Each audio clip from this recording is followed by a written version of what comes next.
So the latest Apple event showed off the new Apple Watch Series 3 and the new Apple TV 4K.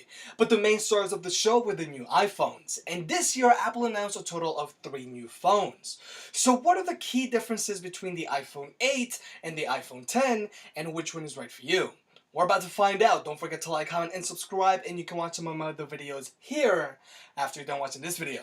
Let's go over what the iPhone 8, iPhone 8 Plus, and the iPhone 10 have in common. All of these iPhones have wireless charging, and since they are using the Qi standard, they will work with the same wireless charging pads as Android devices. They both have the same glass front and backs. Both iPhone screens have True Tone technology, which is found on the new iPad Pros. True Tone means they both adjust the ambience of the display relative to its surroundings, giving it a much more natural and even look. And all of these iPhone screens achieve the same brightness of around 625 nits. All of these iPhones are also IP67 certified, which means they are dust and water resistant.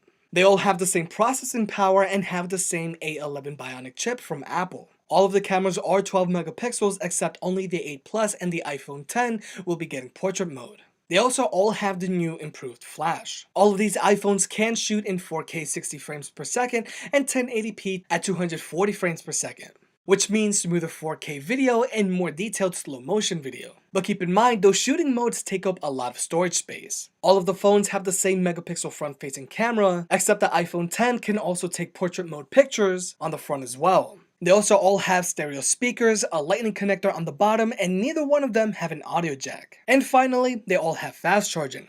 30 minutes of wired charging will give you 50% battery life. But I'm assuming that's with a wired connection, and I'm not sure if that will also apply with charging wirelessly. The biggest difference between the iPhone 10 and the iPhone 8 and 8 Plus is obviously the display. The iPhone 10 has that bezel-less design and a 5.8-inch screen and a body that's slightly larger than the standard iPhone 8. For comparison, the iPhone 8 Plus has a 5.5-inch screen and a larger body with a bigger footprint.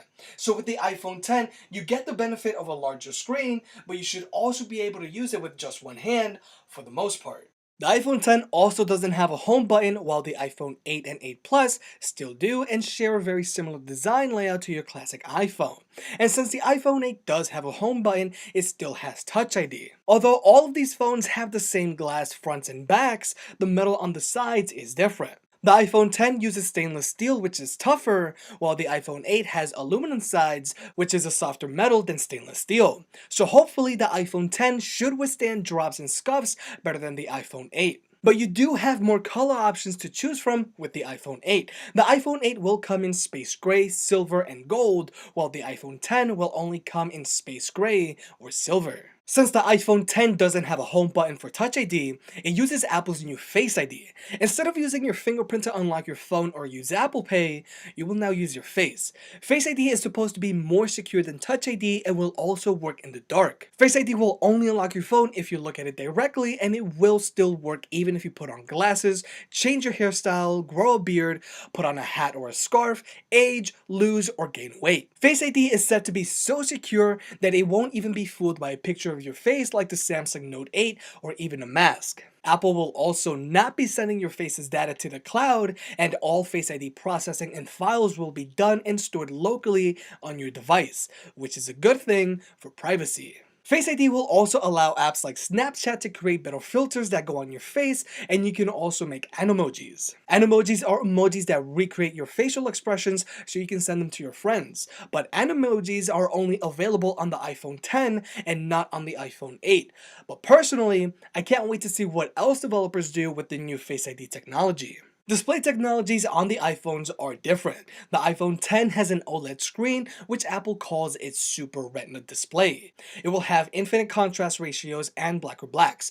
Colors will be more vibrant thanks to its high dynamic range, aka HDR, and the screen is also sharper with a PPI of 458 pixels per square inch density. For comparison, the iPhone 8 Plus has a Retina HD screen, which is still an LCD screen, and has a pixel density of 401 ppi, and the iPhone 8 has a screen density of 326 ppi. So although the screens on the iPhone 8 will still look good, it won't look as good as the iPhone 10. Although all of the iPhones have the same 12 megapixel cameras on the back, there are some key differences. For starters, both cameras on the iPhone X have optical image stabilization, while only the main camera on the iPhone 8 Plus has optical image stabilization, which means better stabilized pictures and videos even when you're zoomed in with the iPhone X.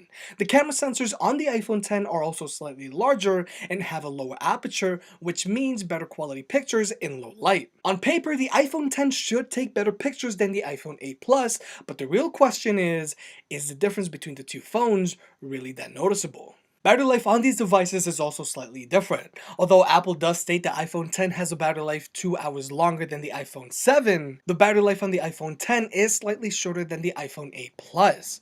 But it does seem the iPhone X will have a slightly better battery life than the standard iPhone 8, which is still impressive with that 5.8-inch screen. So in order of best battery lives, the iPhone 8 Plus should have the longest battery life, followed by the iPhone X with a slightly shorter battery life, and the standard iPhone 8 should have the shortest battery life of the three. The standard iPhone 8 64 and 256 gig models will retail for $699 and $849 respectively, while the iPhone 8 Plus 64 and 256 models will retail for $799 and $949 respectively. And then there's the iPhone X 64 gig model, which will retail for a price of $999, and the iPhone X 256 gig model with a retail price of $1,149.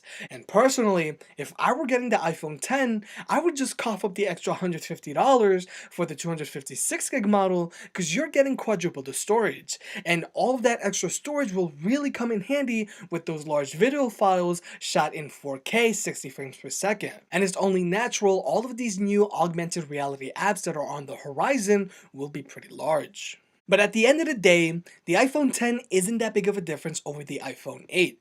You're really paying more for a different styled phone with a better screen, slightly better cameras, and slightly more premium materials. Although Face ID does look promising, I'm sure it will still have some growing up to do, like Touch ID did when it first came out. And with the iPhone X, you're also giving up the home button. And for someone who's been using an iPhone for a while, getting used to the new gesture controls might take a while. And you might be potentially getting a shorter battery life. Personally, I think if you're a power user, you might be better off with the iPhone 8 Plus. But that's still hard to say without a full-on review. And personally, I wouldn't be surprised if Apple announced an iPhone X Plus variant.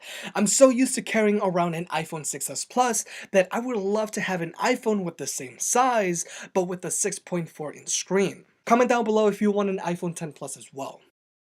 Hey, if you enjoyed the video, please like and subscribe. It helps out more than you realize. For more product reviews and deal alerts, check out jimcaddy.net. If you want to support the channel, pick up a shirt. And I'll catch you next time.